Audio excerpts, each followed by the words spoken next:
And secondly, और दूसरा, Lord, before I leave this earth, I want to claim every promise in the Bible which you have given for Christians. और परमेश्वर जितने वायदे तूने मसीह लोगों के लिए, विश्वासी लोगों के लिए दिए हैं, वो सब मैं अपने जीवन में प्राप्त कर सकूं। I don't want to obey commandments given to Israelites like circumcision and Sabbath and all that. मैं वो जो आज्ञाएं इजरायलियों के लिए दिया है वो नहीं पालन करना चाहता हूँ, Everything given for Christians. लेकिन हर एक मसीहों के लिए जो दिया है वो। I don't want to claim the promises given to Israel in the old covenant that you'll be wealthy and you'll be healthy and all that. और पुराने नियम में जो वायदे परमेश्वर ने इजरायलियों के साथ किए हैं वो सब मैं अपने जीवन में पाना नहीं चाहता, That you'll be healthy and wealthy. कि तुम अच्छे तंदुरुस्ती से रहोगे और बहुत धनवान रहोगे।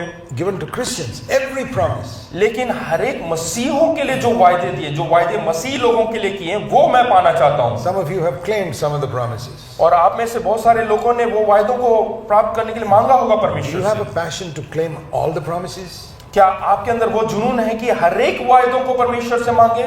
Supposing one day ऐसे मान लीजिएगा एक दिन you get 100 checks in your name in your letterbox और आपके लेटर बॉक्स के अंदर 100 चेक आपके नाम से आपको मिले by some amazing miracle, 100 checks.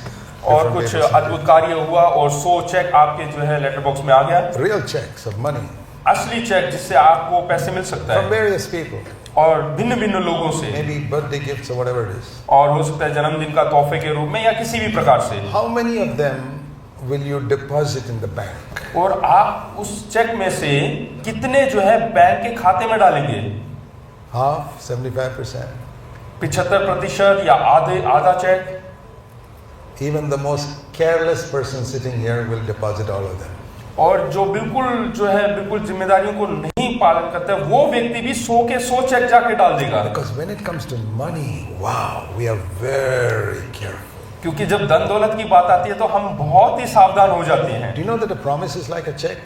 क्या आप लोग जानते हैं कि जो परमेश्वर के वायदे हैं वो चेक के समान है? Do you know there are checks lying in this book that you haven't claimed? क्या आप लोग जानते हैं कि इस पवित्र बाइबल के अंदर वो चेक रखे हुए हैं जो आपने अभी तक मांगे नहीं? That's why you're poor spiritually. इसीलिए आप आत्मिक तौर से आज भी गरीब हैं। I want to be as rich spiritually as God wants me to be. और मैं जो परमेश्वर जितना चाहता है उतना अधिक धनवान आत्मिक तौर से बनना चाहता हूँ। I know that all the commandments are for my good. और मैं जानता हूँ कि जितने व्यवस्था दी गई है, आज्ञाएं दी हुई है, वो सब मेरी भलाई के लिए है। That's why I want to obey all of them.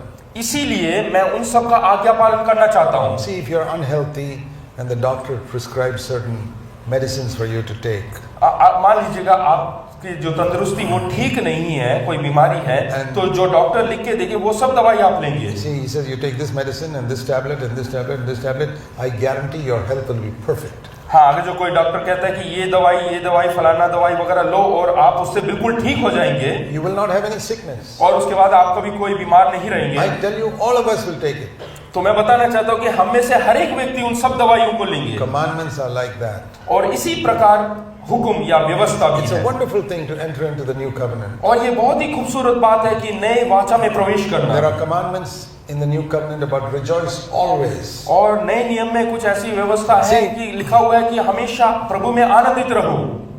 There are two words that can distinguish old covenant and new covenant. दो शब्द ऐसे हैं जो पुराने नियम और नए नियम में भिन्नता पैदा Old करते हैं। covenant was outward, new covenant is inward. और जो पुराना नियम है वो बाहरी तौर से है और नया नियम अंदरूनी तौर The से। other is old covenant was partial, new covenant is total. और जो पुराना नियम है वो एक अंग है, थोड़ा सा टुकड़ा है, लेकिन जो नया नियम है वो पूर्ण है। As I said, 10%, now 100%. जैसे कि मैंने बताया पुराने नियम जो है 10% और नए नियम में 100%। The new old covenant, rejoice on the Sabbath day. और पुराना नियम कहता है कि सबत के दिन आनंदित रहो। Now it says rejoice always. और नए नियम में कहते हैं कि हमेशा आनंदित रहो। Which is better? कौन सा बेहतरीन है? You know how the average Israelite lived? जो ज्यादातर जो इजरायली लोग हैं वो किस प्रकार का जीवन They जीते would थे? come on the Sabbath day and clap, and you read in the Psalm, blow instruments and shout and sing and raise their hands and praise God. वो सबत के दिन जो है मंदिर में आएंगे, वो जो है तालियां बजाएंगे और आनंदित उड़ाएंगे, आनंद मनाएंगे, ऐसे बहुत खुश होते थे। They would listen in the synagogue to the word of God. और वो जो है वहाँ पे परमेश्वर के मंदिर में जाएंगे और वचन को सुनेंगे। And the next 6 days, और अगला 6 दिन They would fight and quarrel and cheat at home हाँ, वो जो लड़ेंगे झगड़ेंगे और जो है घर में परेशानी, and in the office. और उसके बाद ऑफिस में जाएंगे लड़ेंगे, They'd look forward to Saturday. और उसके बाद वो शनिवार का इंतजार Saturday करेंगे, again they would come and clap and sing and all that. और शनिवार के दिन वापस वो आएंगे और उसके बाद But- नाचेंगे गाएंगे खुशी मनाएंगे। New Testament, we rejoice all the time. लेकिन नए नियम की व्यवस्था के अनुसार हमेशा हमें आनंदित रहना है। Those days in the Old Covenant, they could try and be free from anxiety on Sabbath day. और केवल वो शनिवार के दिन वो चिंता मुक्त रहते थे। Now we can be free from anxiety every day. लेकिन आज के युग में हम हमेशा चिंता मुक्त रह सकते हैं। So when you enter into this new covenant, you come into a level of life which most Christians don't know. और जब हम नए नियम में प्रवेश करते हैं तो हम उस स्तर में पहुंच जाते हैं जो साधारण विश्वासी लोग नहीं जानते हैं, मसीह लोग नहीं जानते हैं। To me, it's like the difference between walking and flying. और ये मेरे लिए भिन्नता उस प्रकार से है जैसे कि धरती पर चलना और उड़ना। You know, when you start walking, it's such a strain, even if you go 5 or 6 miles. हाँ, जब हम चलते हैं तो हम जो है बहुत थक जाते हैं, यहाँ तक कि 5-6 किलोमीटर चलने पर भी। But if you're flying, लेकिन अगर जो आप उड़ रहे हैं you can go thousands of kilometers and you're relaxed. तो हजारों किलोमीटर हम उड़ सकते हैं और थकेंगे नहीं। That's a picture of new covenant and old covenant. और यही तस्वीर है पुराना नियम और नए नियम का। And in the old covenant, they had to obey certain laws, और पुराने नियम में कुछ आज्ञाओं का पालन करना है, but there was nobody to show them how to do it. और कोई नहीं है दिखाने के लिए कि किस प्रकार से करना है। But now in the New Testament, लेकिन नए नियम में, New Covenant, we have an example, Jesus Christ. लेकिन नए वाचा के अनुसार हमारे आगे एक नमूना है, वो है प्रभु यीशु मसीह। It's like the difference, for example, if people are trying to teach you to swim.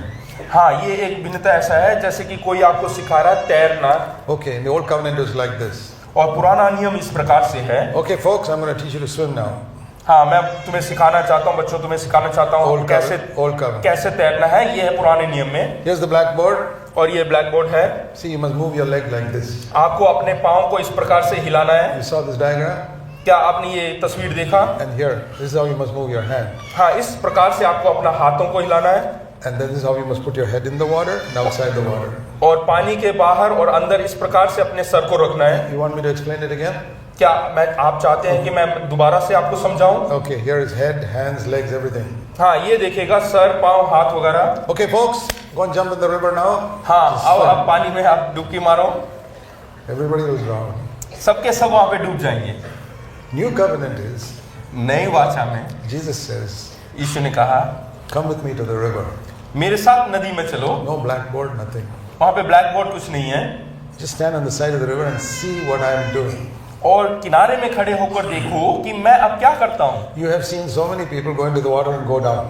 आपने बहुत सारे लोगों को देखा होगा कि पानी में उतरते हैं और नीचे डूब जाते हैं। But now you see me. अब आप मुझे देखो, See, right up to half a mile, the देखो, river is आधे किलोमीटर तक जो है वो नदी है। swimming. देखो मैं तैर रहा And हूँ I'm coming back. और मैं वापस लौट रहा हूँ। You say, wow. तो आप सब बोलेंगे वो हाँ, कितना अच्छा। Lord, have you got the same type of body like me?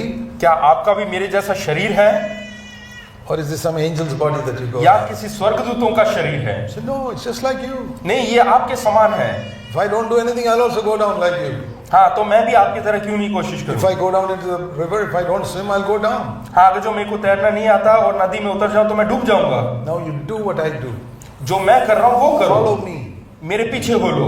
And little by little I get in and I have faith, I can also do it. और थोड़ा थोड़ा करके मैं कोशिश कर सकता हूँ, मेरे अंदर विश्वास है और मैं कर सकता हूँ। I can't do half a kilometer first day. और पहले दिन मैं आधे किलोमीटर तक नहीं तैर सकता। But I'm learning, hey, I'm floating a little bit now. हाँ, देखो मैं तैरने लग गया हूँ पानी के ऊपर थोड़ा The थोड़ा। Lord encourages me. और वो जो है प्रोत्साहित करेंगे। And like you swimmers teach children how to swim, they hold them saying, come on, just move your legs. जैसे एक तैराक जो है अपने बच्चों को प्रशिक्षित करता है, उसी प्रकार देखो मैं पकड़े हुए हूँ, अपने हाथ पांव को This हिलाओ। is exact picture of how Jesus leads us to victory over sin. और यही वो तस्वीर है जिस प्रकार से प्रभु यीशु मसीह खुद जो है हमें पापों से विजय की ओर चलाता है।